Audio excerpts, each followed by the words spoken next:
How would you like a 15% discount to my daily email, the stack of stuff, the show notes, discounts to the conference, all of that? All you need to do is text the word show to 33777. You'll get the annual subscription with a 15% discount to my daily email. You'll get the stack of stuff, the links to the show notes, discounts to the conference, and so much more.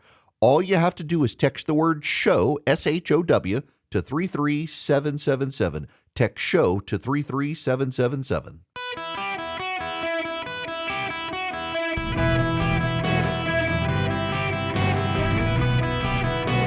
Welcome to the Eric Erickson Show podcast, Hour 2. Hello, America. Welcome. It is Eric Erickson here. The phone number, if you want to be on the program today, 877-973-7425. We're going to treat today like an open line Friday because I'm going to be traveling tomorrow, and I know the setup where I'm going to be. I won't have access to my call screening program, so the limited internet for me to be able to connect to the station. So if you want to get calls in, you got to call today, 877-973-7425. Don't forget to text Eric, E-R-I-C-K, to 33777. Get all the links. I was debating how I wanted to handle this today. And I decided I want to, every once in a while I do these. Sometimes I think, it's kind of Erickson, really? But I'm going to do it. Dear Mr. President, dear President Trump, the other day, on a stage in Pennsylvania, you talked about Americans. You said something you've said before, essentially that we don't need all this stuff. It's sort of an anti-consumerist, materialist speech you've given. J.D. Vance has suggested similar things, that you don't need all this stuff. You don't need 30 dolls for your kids. You just need 2 dolls for your kids. You don't need 10 pencils. You just need 2. You can buy a pack of 12 pencils for about $2, though. Mr. President, I don't mean this disrespectfully. I'm trying to give you some sound advice for the midterms, and I hope you'll hear me. I hope someone at the White House will give you this. It is well intended. I do not want the Democrats to take back the House next year. If the Democrats take back the House next year, if they take back the Senate, there are growing concerns among Senate Republicans that the Democrats have a path to take back the Senate as well. If they do, your entire administration grinds to a halt. You will not be able to get any more judicial picks. You will not be able to get any more appointees. You will not be able to get anything done because you will be tied up in congressional investigations. You will be tied up in impeachment investigations. Your cabinet officers will be impeached. They will come for Pete Hegseth. They will come for Howard Lutnick. They will come for Kristi Noem.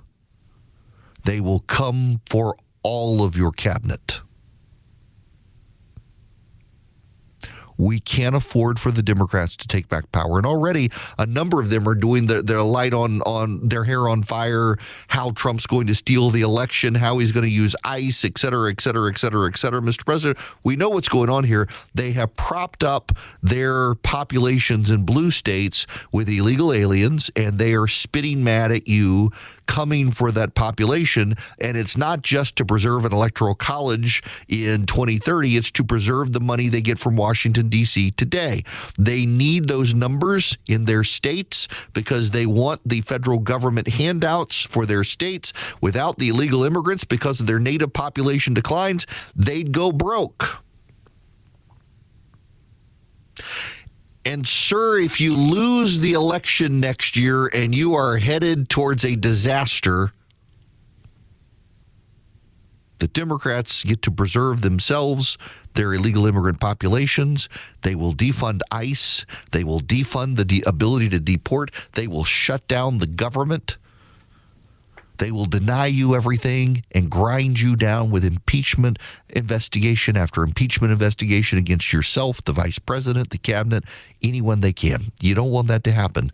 But, sir, you are the worst possible messenger for this message of Americans need to just give up, because that's what it sounds like to Americans, Mr. President. When you tell Americans they need to settle for less, it sounds like you're telling them to degrade their lifestyle. Americans believe they are a land of plenty. The idea of the cornucopia this holiday season around Thanksgiving, Americans don't believe you, the government, you, the president, should tell them that they should be happy with just $2.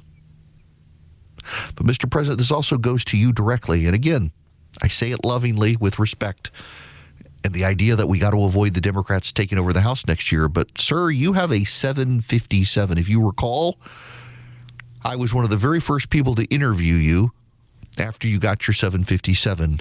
We were in your office in New York City. I've written about how I came into Trump Tower that day. You didn't know me from Adam at the time. And there you were, just hanging out with the janitor in the building, just laughing, making small talk as if he was your best friend. And it struck me that I've seen a lot of rich people in my life, and they didn't have that level of care that you had as you were there just hanging out with some dude in the building who was like mopping the floors and chit-chatting with him as if he was your best friend. And it struck me as you actually do care about the working class. And we sat in your office and we had that interview in that beautiful, beautiful office of yours, one of the nicest corporate offices I've ever been in. And you just had gotten the model of your new jet. You had given up the 727. You talked about how noisy it had gotten and it was old. You wanted new. You got that 757 and you had the model in your office. That was when you invited me to play golf, and I had to explain to you how bad I suck at golf. And thereafter, you have, on more than one occasion, needled me about that. I'm getting better, by the way.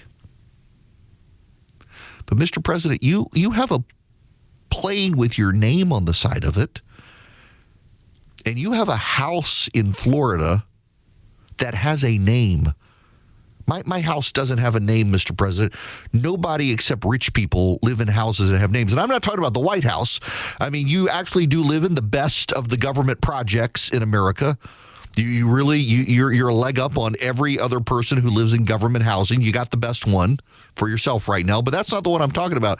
You live in a skyscraper in New York City and in a mansion in Palm Beach, Florida that has a history and a name. You own golf courses and you own hotels. You own the best hotel on planet Earth, the Trump Chicago. It's my favorite hotel. By the way, as an aside to those of you listening, if you ever go to Chicago, you should stay at the Trump Hotel. It has the nicest staff. It has a great restaurant. It is in the best location in Chicago. It is hands down my favorite hotel in North America. I love the Trump Chicago. I took my dad there one time. He was so impressed with it. Took him to a Cubs game. But, Mr. President, you got a hotel in Chicago with your name on it. You have a 757 with your name on it. You have a house in Florida that's a historic mansion that has its own name. My house doesn't have a name on it. No one in this building that I am in right now broadcasting this radio show has a house that has a name. You have Mar-a-Lago. You're not in a position to tell Americans to give up their wants. You are the president of the United States, but you are a very wealthy president with a very wealthy family that jet sets around the world. And for you to be the guy to tell Americans, hey, you shouldn't have to buy your kid $2. Have you ever, Mr. President, been in a position, be honest with yourself, to say, I'm not getting my kid $3. She's already got $2. I'm not getting her another one. You know and I know if Ivanka wanted another doll, you would probably get it for her because you're a loving father and you are totally wrapped around her finger and we all know it. So how can you tell someone in the middle class you should settle for $2 or 3 pencils? That's not a good message, Mr. President. But at the end of the day, it's bad policy too. Because you actually need Americans to buy stuff to stimulate the economy. You want to repatriate manufacturing to this country, but in repatriating manufacturing to this country, you got to have buyers, and those buyers, you got to have domestic buyers. So if the doll factory comes back to the United States, you're going to want Americans to buy as many dolls as they can to keep that company in business. So there's a disconnect in your message. Or you may think you're right. And Mr. President, please hear me here. Please hear me. We don't need to argue about tariffs. We're on opposite sides of tariffs. Just hear me out, sir, please. You may think the message is a good message, but you need to acknowledge you're not the messenger who can deliver it when you have a private 757, let alone Air Force One, and beyond the White House you have Mar-a-Lago, and you have multiple golf courses, you have hotels and resorts.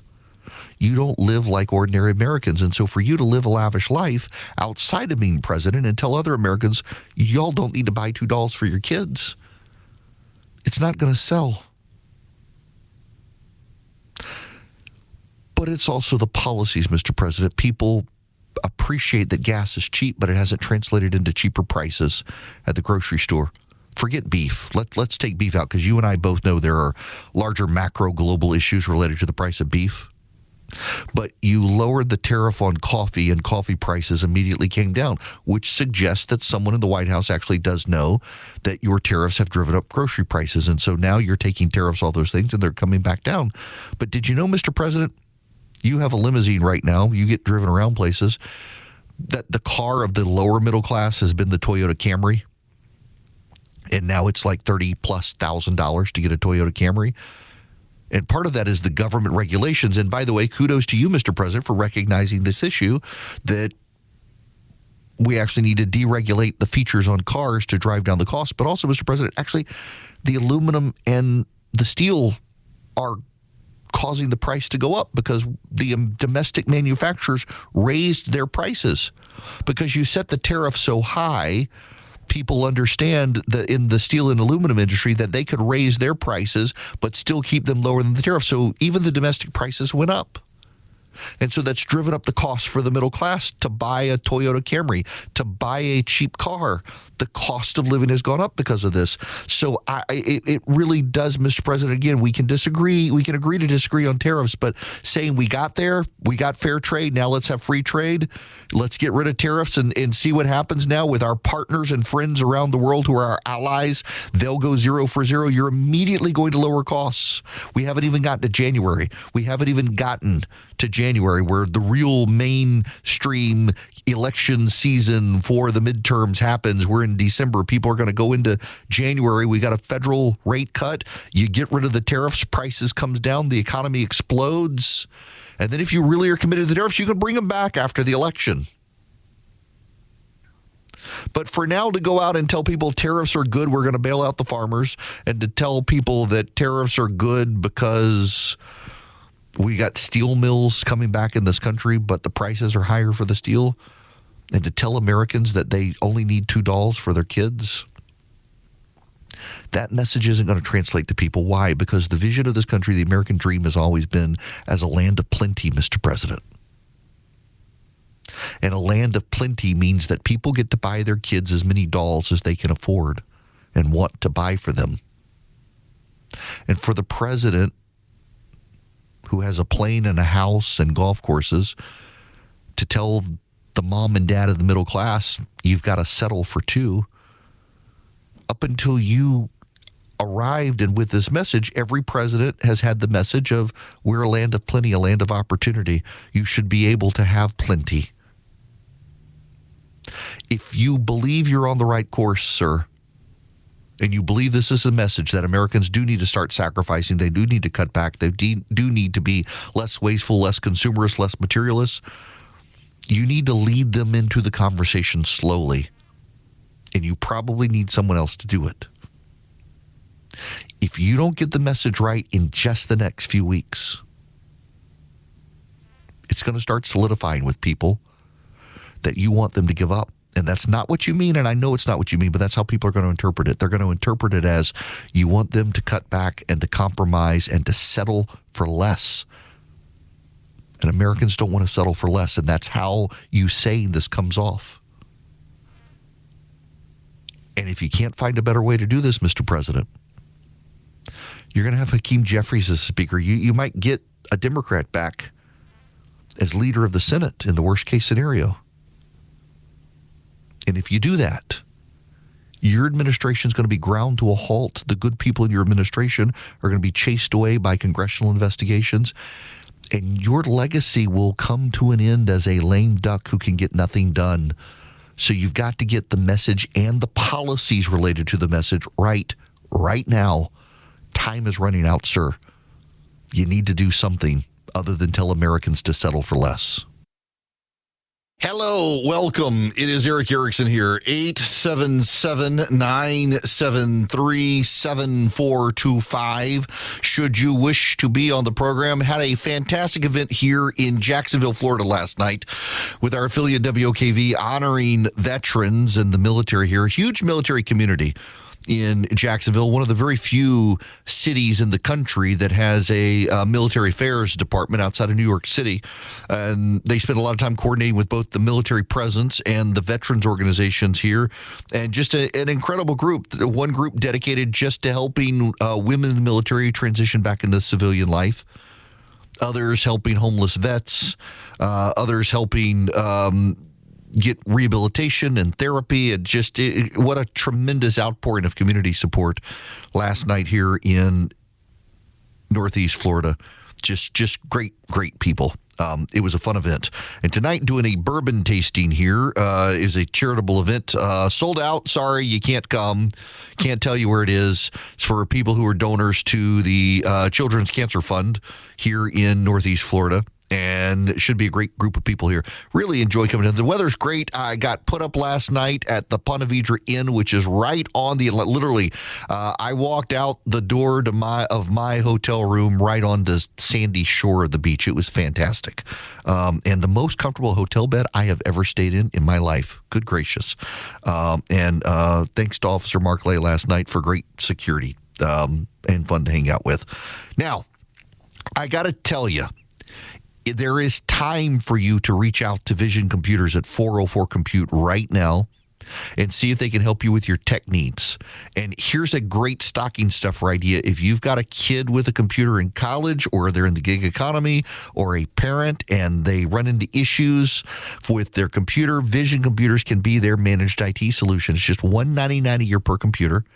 You call them, you set up the account, they will work with you. They can build you a new computer, and if you build a new computer, it comes for the tech support comes for free. But otherwise, you get this managed IT support, and they can remote into the computer to help. Or your grandparent, your parent, your child gets a special phone number. They call an actual human being who answers in 15 seconds or less. And if they think they're being scammed, you can get the Vision Computers person on the phone with you to deal with the what you think is the scam, to make sure you know it's legit or not. It's great for helping your elderly parents or your kids who might be taken advantage of in phishing schemes and the like. Get Vision Computers on your side. They work with you collaboratively as a team. Call them at 404-COMPUTE or go to visioncomputers.com. Tell them Eric sent you. If you call 404-COMPUTE, you may get a better deal. And they can also handle managed IT for your whole company. So your employees, they don't talk to AI chatbots. They talk to human beings who help them. 404-COMPUTE or visioncomputers.com. Tell them Eric sent you. Greetings, conversationalists. It is Eric Erickson here. The phone number is 877-973-7425. Should you wish to be on the program, I would be absolutely delighted to have you. Don't forget to text Eric, E-R-I-C-K, to 33777, and you can get the show notes if you click the first link today. The actual show notes we send out as the show starts with all the links of all the stuff I'm talking about, they're free. So you can see what it's like. You can even gift a subscription to your friends and family. It's $70 a year or just $7 a month. You pay for the annual pass. You actually get a great discount on it. So you should do it. Helps me, helps you. You stay informed. Now, I want to go to the phones here. I want to go to Neil, who's calling. Neil, I've got to push the button there. There you go, Neil. Welcome. How are you? Hi, Eric. Doing very well. Hey, a pleasure to talk with you, but I've got to call you on the carpet here a little bit. All right. All right. So you're a man of theology. You've studied. And when the message turns to, let's say, abstinence, and you see the teenagers and young adults start to roll their eyes, do you tell the pastor to soften his message on the benefits of abstaining and not having children out of the wedlock and not having them before you can afford to take care of them? Or do you say, hey, look, that's the message, And that's the discipline you have to display, right? Yeah, but I mean, the problem here, Neil, is that we've, as a country, I mean, have always been a 2 cars in every God's chicken in every pot country. So sure. If you can afford it, no one gave you the second car or the extra chicken. You had to go out and work for it. And Trump, did someone give him his wealth and his hotels and his homes? No, he worked for those things. And so I can afford. You have a higher standard of living than I do, and I applaud you for it. And I tell you, go out, man, and make it happen. I'm not talented enough to do it for myself, but I'm comfortable where I am because my efforts have yielded me a lifestyle better than a lot of others. So Trump isn't the best messenger, but he looks to his conservative voices out there to explain that, oh, guys, look, tariffs are going to raise the prices temporarily, but once the domestic suppliers get online and they start competing in the free market, the prices are going to come back down. And guess what? You can have $30. Well, wait, Neil, you don't have a free market if you have tariffs, so we're not going to have a free market. You have to protect the market. Now, you never speak about how one-sided our trade agreements have been with China and India and these places. You only talk about how outrageous the tariffs are that we're trying to get. Actually, I've defended the tariffs on China.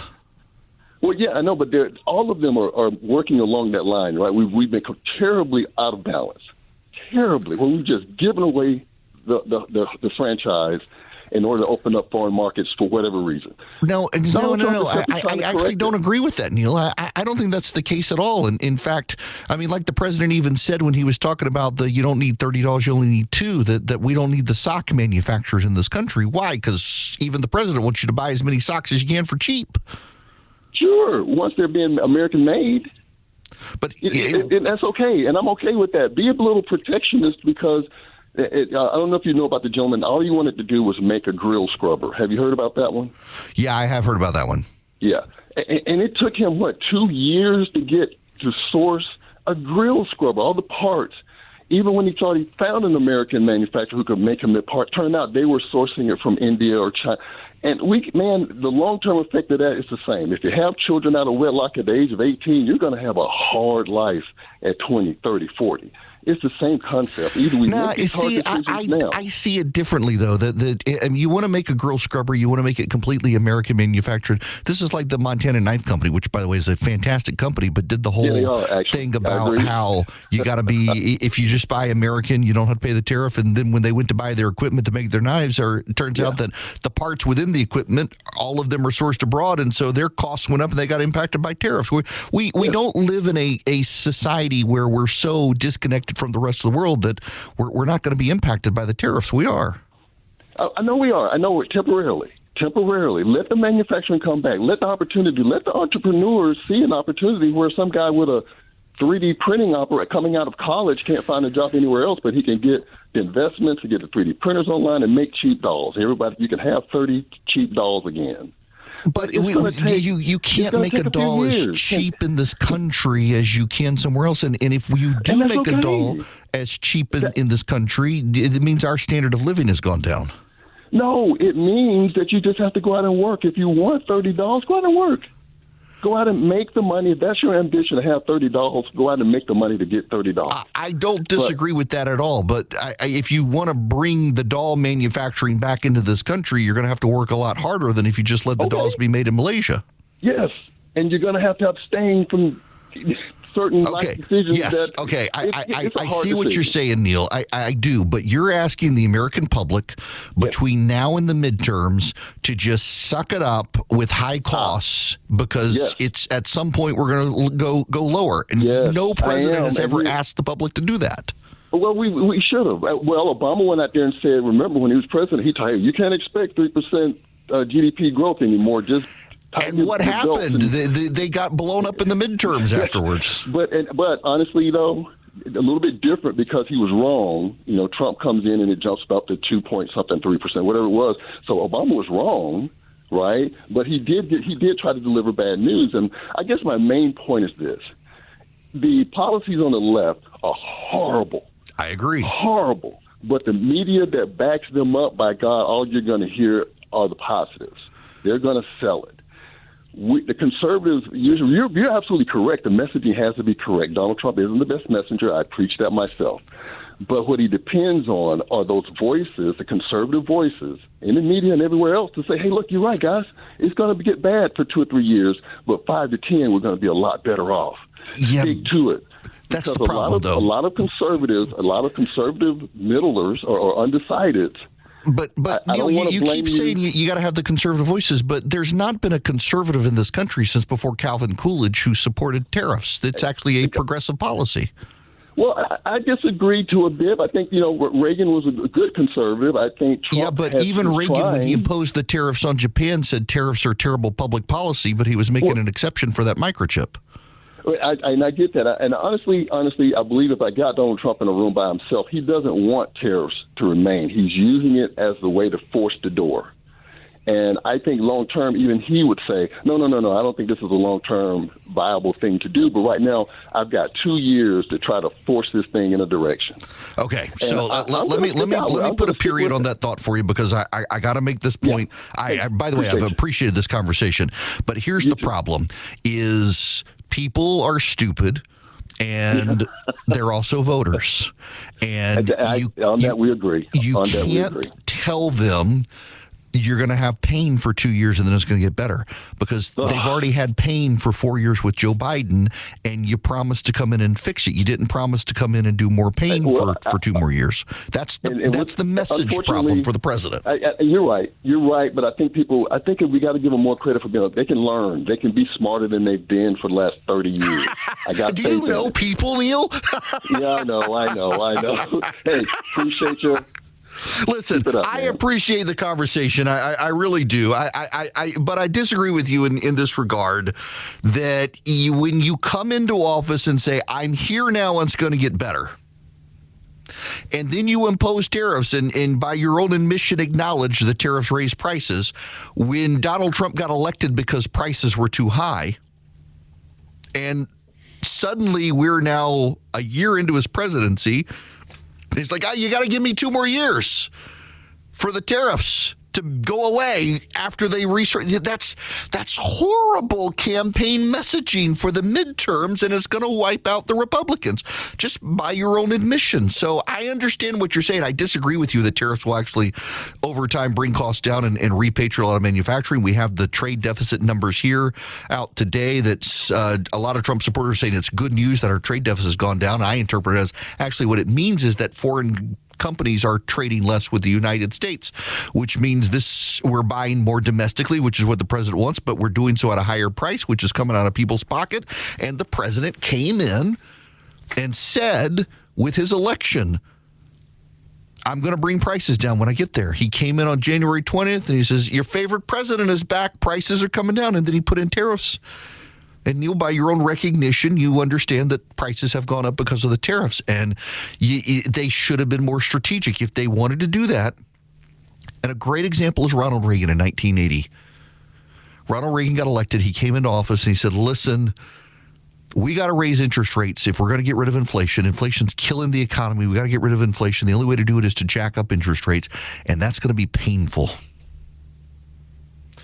And Reagan was swept into office, and 2 years later, in 1982, the GOP got slammed in elections. But what Reagan did is the opposite of what Trump did. The entire time he says, I know it's going to be bad. I know it's going to be tough. And the result was actually that by 84, Reagan was right, and he was overwhelmingly reelected by people who also he paved the way for the Republican takeover in 94 because people started looking at Republicans differently, as from this patrician New England class of white, gingeried people to the middle class, the blue-collar workers who actually knew how to run an economy, unlike the Democrats.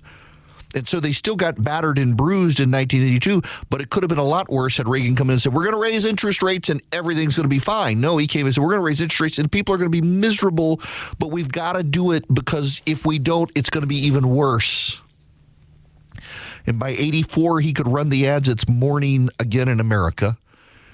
And he could, at the time, remember the incumbent was the blue state, not the Democrat. It was the incumbent party in the White House got blue.